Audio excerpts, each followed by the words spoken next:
actuel papier ou mail à une dématérialisation complète et automatique avec des schémas et une démonstration de la solution proposée.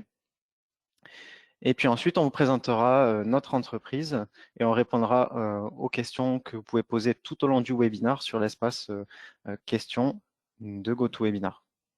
Voilà, donc c'est parti. Je te laisse, Rachid, commencer avec les définitions et les notions clés. Très bien. Donc, la relation client-fournisseur, évidemment, on a deux acteurs, le client d'un côté et le fournisseur de l'autre. Donc, le client qui va commander un produit ou un service pour satisfaire un besoin et le fournisseur qui va y répondre.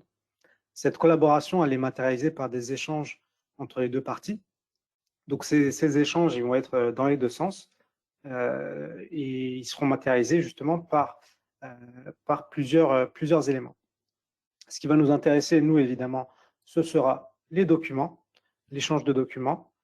Ça peut être des devis, des bons de commande, des factures. Du côté du client, bon, ce sera par exemple le paiement du produit et du côté fournisseur, la livraison de ce produit.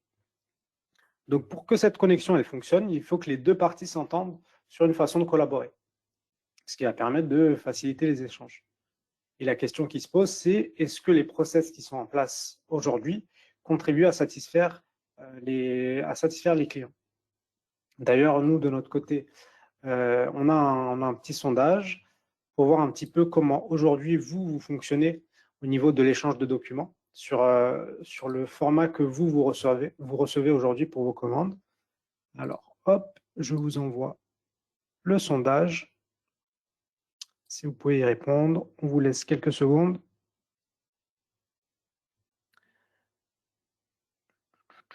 Alors, je vois les résultats actuellement.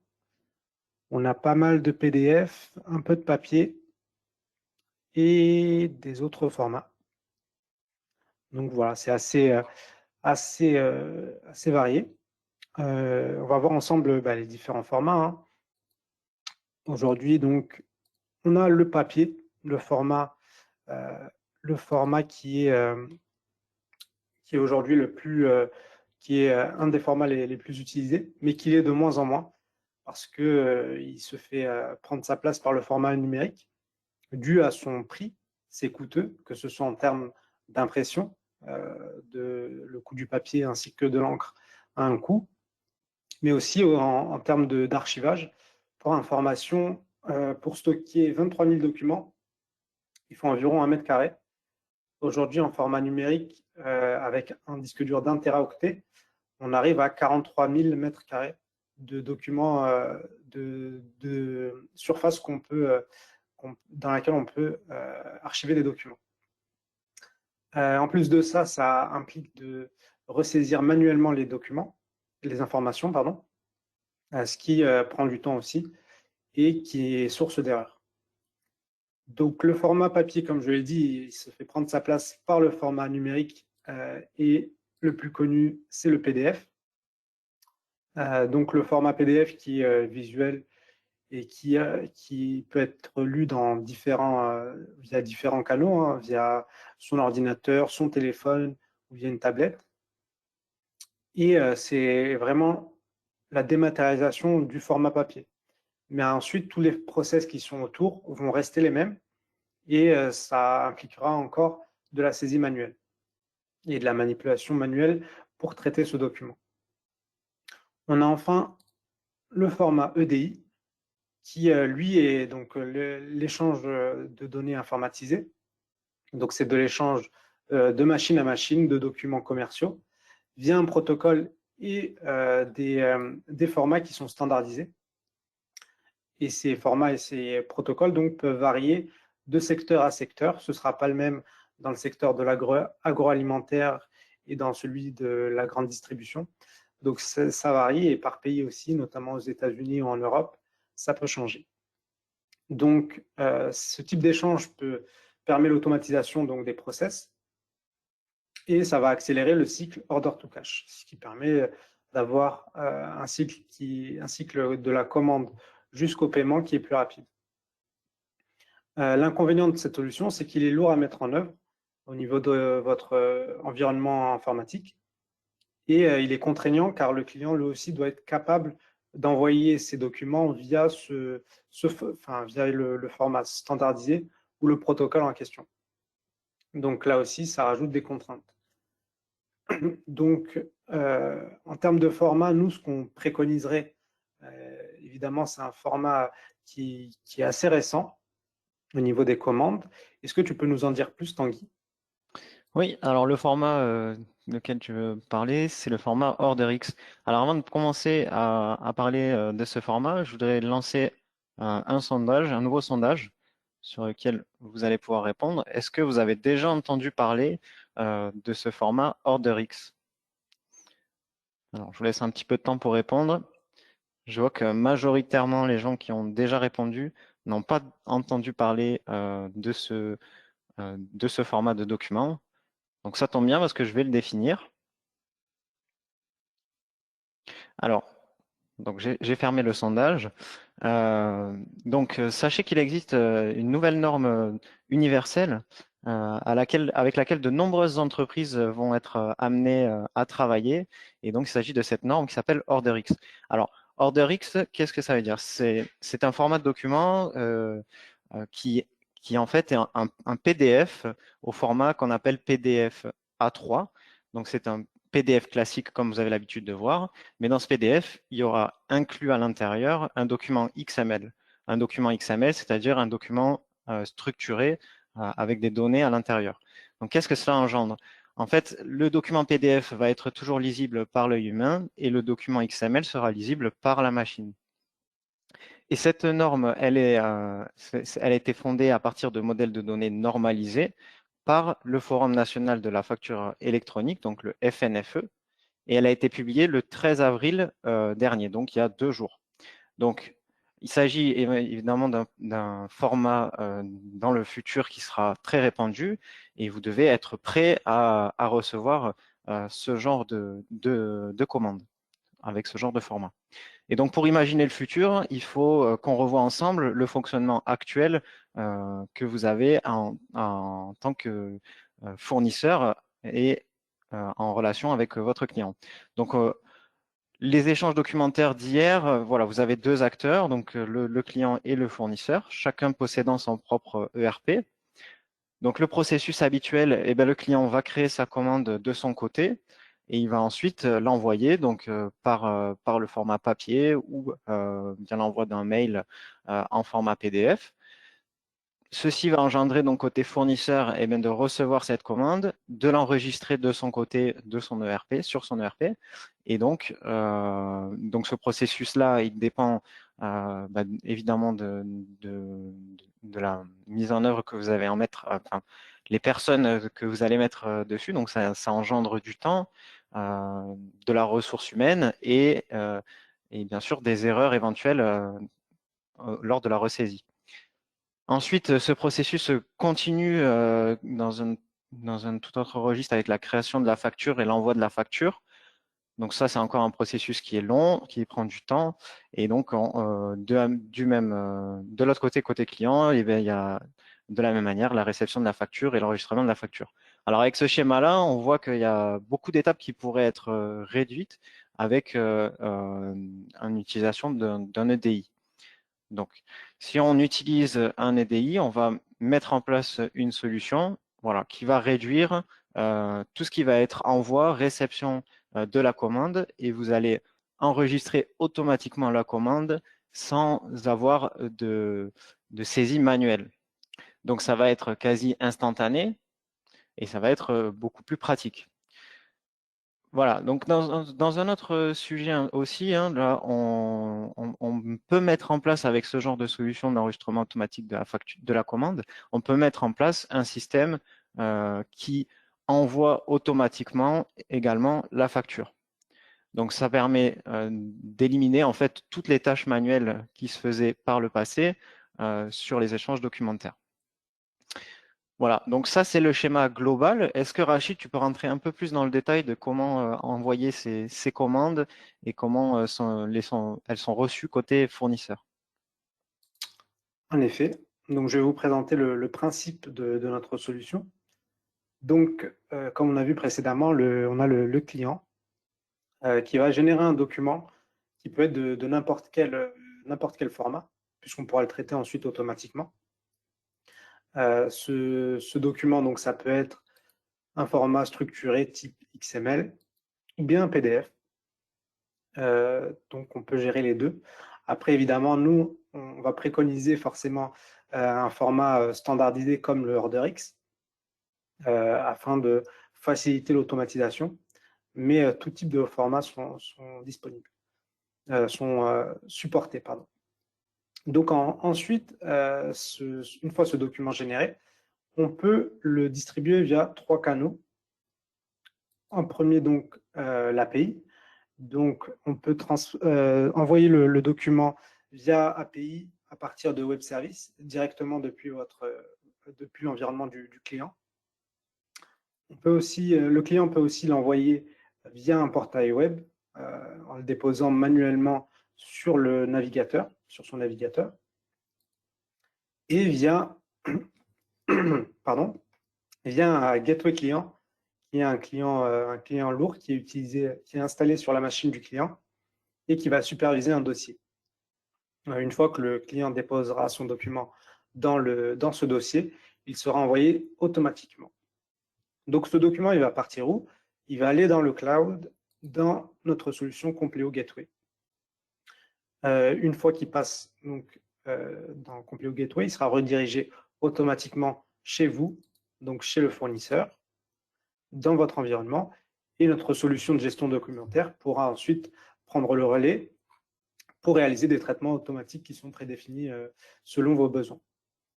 Par exemple, conversion dans un format de votre choix, notification, par exemple pour alerter le client que sa commande a été reçue, notifier du côté fournisseur le commercial en charge de ce client éventuellement, ou mettre en place un workflow de validation. Par exemple, faire en sorte qu'un manager valide la commande avant qu'elle soit traitée. On peut ensuite réintégrer ce document dans votre ERP directement ou bien dans votre système de gestion de commande. Donc voilà, le système est assez simple, hein. Il est facile à mettre en œuvre, il ne nécessite pas d'ouverture de port, il ne nécessite pas de développement que ce soit du côté du client ni du côté du fournisseur. La solution est hébergée aussi chez Microsoft Azure, ce qui assure une haute disponibilité, mais aussi une qualité de service optimale. Donc, sans plus attendre, on va passer à la démonstration. Est-ce que Tanguy, voilà, tu peux nous présenter un petit peu le déroulé de cette démonstration?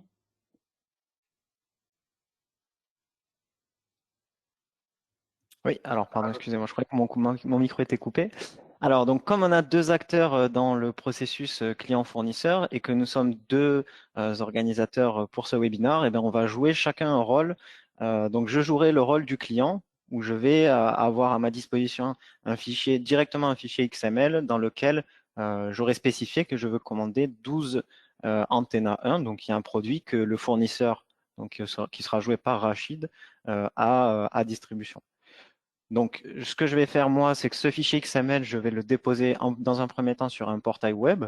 Donc, on va voir ensemble à quoi ressemble ce portail web et on déposera donc le document. Et je vais également le déposer via le client lourd, donc Gateway Client, donc qui est un logiciel que j'ai installé sur mon ordinateur en tant que client et sur lequel je serai capable de transmettre directement le fichier vers le fournisseur. Donc, ce document des deux plateformes, comme on l'a dit précédemment, passera par Compleo Gateway. Et ensuite, je te laisse, Rachid, dire ce qui se passera de ton côté fournisseur avec ce document. Alors, moi, je vais recevoir le document. Je serai alerté par mail que ce document a bien été intégré dans mon ERP. Et il sera réintégré automatiquement dans mon ERP.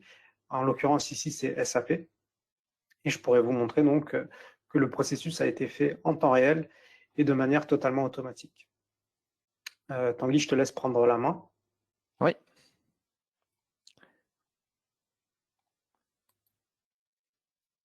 Hop. Donc là, vous devez voir mon écran. Est-ce que juste je peux avoir confirmation que vous voyez bien mon écran? Normalement, c'est bon. Alors, donc ici, on se retrouve donc sur le portail web. Donc, je suis sur une plateforme web, hein, donc j'ai juste une URL à taper et je me retrouve sur cet espace où j'ai besoin de me connecter en tant que client.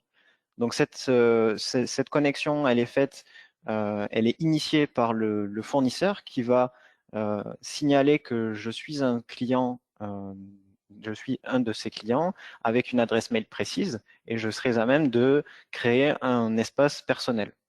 Donc, une fois que j'ai créé mon espace personnel, j'ai accès à une plateforme. Sur cette plateforme, je suis capable d'envoyer des documents, mais je suis capable également de retrouver les différents documents que j'ai déjà envoyés par le passé et de voir leur statut. Donc, sans plus attendre, on va déposer un nouveau fichier. Donc ici, je fais la manipulation. Donc, je choisis le fameux fichier XML dont je vous ai parlé précédemment, où j'ai une quantité de 12 antenna 1. Je choisis mon fichier. On voit que c'est très rapide. Et j'appuie sur envoyer. Donc voilà, ici, comme je disais, je retrouve mes différents documents. Donc on voit que ici, le 15, j'ai envoyé un document, il est actuellement en traitement. Si je rafraîchis, on voit que mon document a été traité et on va voir ce qui s'est passé du côté fournisseur dans un deuxième temps. Donc ça, c'est la partie portail web. Donc maintenant, on va passer à la partie gateway client, qui est le client lourd. Donc le portail web sert simplement à faire de l'envoi unitaire, hein. On a vu que j'ai envoyé un seul document par un seul document, mais avec le client lourd, on peut être amené à envoyer plusieurs documents d'affilée. Donc ici, j'ai un espace visuel de mon client lourd où je retrouve de la même manière que sur le portail web et dans la liste des documents que j'ai déjà transmis, mais je vais paramétrer un dossier qui va être supervisé. Et à chaque fois qu'un fichier va être ajouté dans ce dossier, eh ben, il va être transmis directement au fournisseur. Donc, je vais faire l'étape. Donc, j'ai mon fichier XML juste ici, j'ai mon dossier qui est supervisé juste ici, et je vais simplement déposer mon fichier de la même manière que je l'aurais fait depuis mon ERP, en paramétrant mon ERP pour le déposer dans ce dossier-là. Voilà, l'étape est déjà finie. J'ai déposé mon fichier dans le dossier. Je peux retrouver, alors, je peux retrouver donc sur mon espace visuel la commande.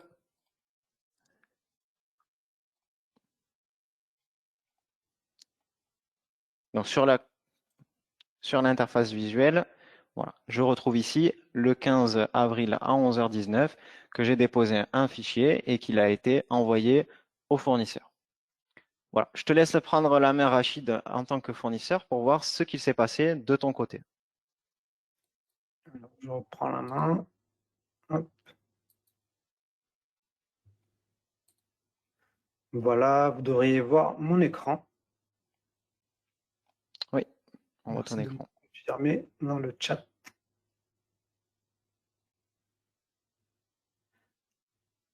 Très bien, on me confirme que c'est bon. De mon côté, j'ai été notifié par mail. Donc, on peut voir que j'ai reçu deux mails, un à 11h18, un à 11h19, donc qui correspondent aux envois qu'a réalisé Tanguy. Donc là, si je vais voir dans le mail, il a été personnalisé afin qu'il puisse récupérer des documents, des données pardon, qui sont extraites du document directement. Donc je suis invité à aller regarder dans mon ERP, dans mon système, pour vérifier le document.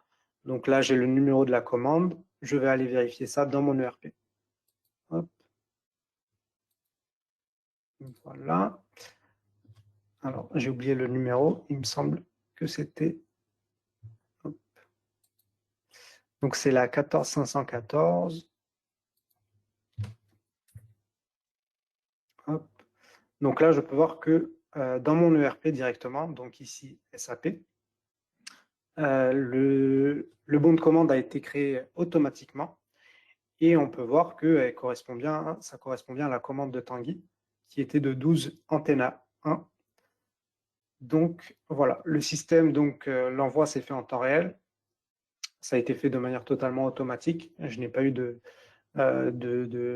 manipulation manuelle à faire. Et ensuite, le processus peut continuer, suivre son cours et continuer selon vos standards et vos process actuels. Voilà. Au niveau des avantages de cette solution, ce sont les suivants. Nous avons la flexibilité, parce que cette solution permet d'offrir à vos clients différentes possibilités pour vous faire parvenir leurs commandes, selon plusieurs types de formats, et selon le format que le client a l'habitude d'envoyer. Donc, ça permet d'élargir les clients possibles, les clients que vous pouvez avoir et avec lesquels vous pouvez interagir. Ça permet donc l'automatisation avec un gain de temps, la réduction des tâches manuelles, donc ça enlève aussi les risques d'erreur. Et donc la traçabilité avec un suivi, comme l'a montré Tanguy sur la plateforme, sur le portail, pardon, on peut voir l'historique des documents qui ont été envoyés, mais aussi grâce au système de notification, on peut programmer des mails côté fournisseur et côté client aussi pour notifier des deux côtés qu'une commande a été réalisée. Le gain de temps, comme j'ai dit, grâce à l'automatisation, le temps qui est gagné sur les tâches manuelles peut être attribué sur des tâches à plus haute valeur ajoutée et donc vous faire gagner du temps. C'est tout pour la présentation de cette solution. Elle est assez simple, comme vous avez pu le voir. Et on va maintenant passer à la présentation de notre entreprise, de Simtrax. Tanguy, je te laisse la main. Oui, alors nous, chez Simtrax, on est éditeur de logiciels. Donc, on distribue des logiciels à tout type de clients, de tout type de secteur, que ce soit de la petite entreprise à la multinationale. C'est la raison pour laquelle on a des bureaux dans le monde entier, que ce soit aux États-Unis, en Inde, en Allemagne, aussi à Londres et à Nîmes, d'où nous faisons ce webinaire. Donc, c'est le siège international à Nîmes. Et sachez qu'on a une équipe de développeurs qui est présente donc juste derrière le mur, derrière moi, qui sont prêts à répondre à d'éventuelles améliorations sur les solutions qui sont proposées. Donc voilà, donc on a également 12 ans de fidélité pour nos clients, donc ça me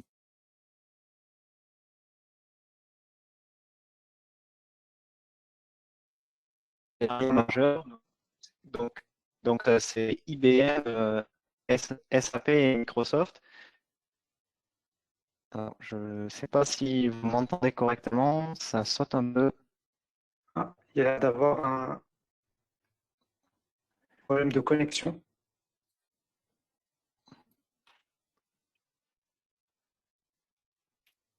Alors, je vais désactiver ma webcam comme le signale GoToWebinar. Donc, je disais trois partenariats majeurs, donc Microsoft, SAP et IBM.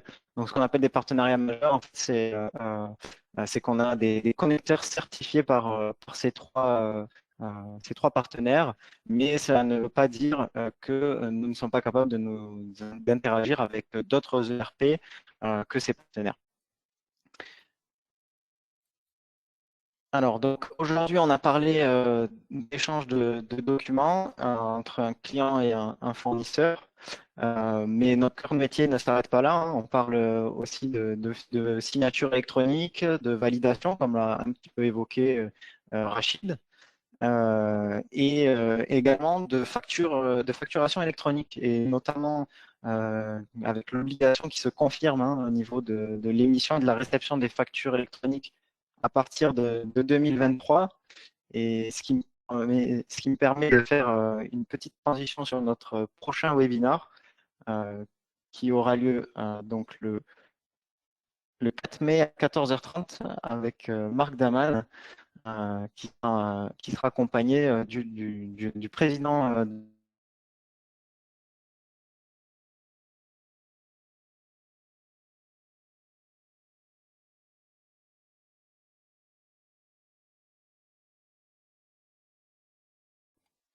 Alors, je ne sais pas si vous nous entendez encore. Oui. Alors, nous avons quelques questions. On va y répondre tout de suite. Alors, ça Alors, avait coupé. Je ne sais pas où ça avait coupé, mais pour moi, ça a coupé quand tu parlais de Monsieur Sotoro, donc le président du FNFE. oui, Euh, c'est parfait. C'est bon. Donc voilà. Ok. Au niveau des questions qu'on a reçues, Alors, donc, je te propose de lire la question. Donc, quel est l'intérêt de passer par un gateway plutôt que d'envoyer directement des documents au fournisseur? c'est très simple, hein. Ces documents, ils peuvent être envoyés on pourrait très bien imaginer qu'ils soient envoyés par mail, mais ça impliquerait de passer par justement un protocole mail ou par une boîte mail. Et au niveau sécurité, c'est là que notre solution a sa plus-value, c'est que l'envoi se fait depuis l'environnement directement du client et qui rentre directement dans notre environnement à nous, sans ouverture de port, donc en toute sécurité. L'intérêt est là, parce qu'une boîte mail peut se faire, peut tomber en panne, une boîte mail peut rencontrer des problèmes avec. Donc voilà, c'est là qu'intervient notre plus-value. Et puis surtout, la ressaisie manuelle après avoir reçu le document par email peut générer des erreurs où on peut éventuellement oublier l'email. Donc c'est pas une saisie automatique qui est faite par l'envoi de mail. En effet. Donc je vois que vous avez eu également une coupure. Je vois dans le chat qu'il y a quelques remarques là-dessus. Donc on est désolé si vous n'avez pas pu suivre la fin du webinar. J'espère que le replay sera pas coupé. Je l'espère aussi. Alors, on n'a pas d'autres questions. On va passer on va conclure sur ça. Si vous avez rejoint en cours de route, vous pouvez retrouver le replay sur notre site et sur notre chaîne YouTube Simtrax FR. Merci pour votre participation et à très bientôt. Merci beaucoup et à bientôt.